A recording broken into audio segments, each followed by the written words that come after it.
বন্ধুরা, ডিম ভালোবাসে না এমন মানুষ খুঁজে পাওয়া যাবে না। বাচ্চা থেকে বুড়ো সবাই ডিম ভাজা থেকে শুরু করে ডিমের কালিয়া পর্যন্ত খেয়ে থাকে। কিন্তু আপনারা কি জানেন কিভাবে খেলে সবচেয়ে বেশি উপকার পাবেন? বিশ্বজুড়ে সবচেয়ে বেশি ডিম ব্রেকফাস্টে খাওয়া হয়।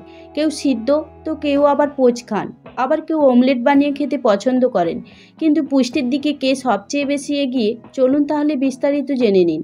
ডিম পুষ্টিতে ভরপুর। ডিমের মধ্যে omega-3 fatty acid, vitamin B12, amino অ্যাসিডের মতো প্রয়োজনীয় পুষ্টিগুণ রয়েছে।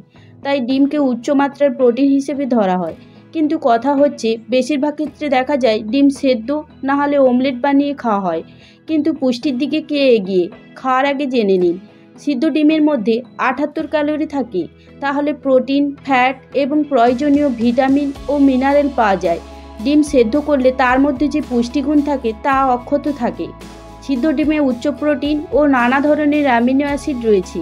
এটা শারীরিক বৃদ্ধিতে সাহায্য করে। এছাড়া ভিটামিন B12, ডি ও রিবোফ্লাভিন রয়েছে, যা হাড়ের স্বাস্থ্য মজবুত রাখে।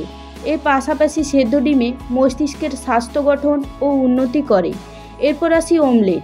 অমলেট খেতে ভালো, কিন্তু এটা তেল দিয়ে ভাজা হয়, ফলে অমলেটে ক্যালোরির পরিমাণ বেড়ে যায়। এর পাশাপাশি ফ্যাটের পরিমাণ বাড়ে, যা স্বাস্থ্যের জন্য ক্ষতিকর। অনেকে অমলেটে চিজ, সবজি এবং অনেক সময় মাংস দিয়ে ভেজে খান।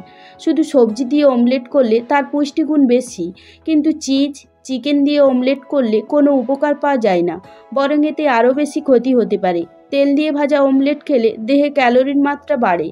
এছাড়া এভাবে খেলে এতে স্যাচুরেটেড ফ্যাট বেশি থাকে, কিন্তু সিদ্ধ করে খেলে এসবের কোনো সম্ভাবনাই থাকে না, বরং সমস্ত পুষ্টিগুণ পাবেন আপনি। সেই কারণে চিকিৎসকরা প্রতিদিন একটি করে সিদ্ধ ডিম খাওয়ার পরামর্শ দেন। ডিমে রয়েছে প্রোটিন এবং মাইক্রোনিউট্রিয়েন্ট, যা শরীরে রোগ প্রতিরোধ ক্ষমতা বাড়াতে সাহায্য করে এবং চোখের স্বাস্থ্য ভালো রাখে। তাই যতটা পারবেন ডিমের অমলেট এড়িয়ে চলার চেষ্টা করবেন। যদি খেতেই হয় তাহলে স্যালাড অথবা পোচ করে খেতে পারেন।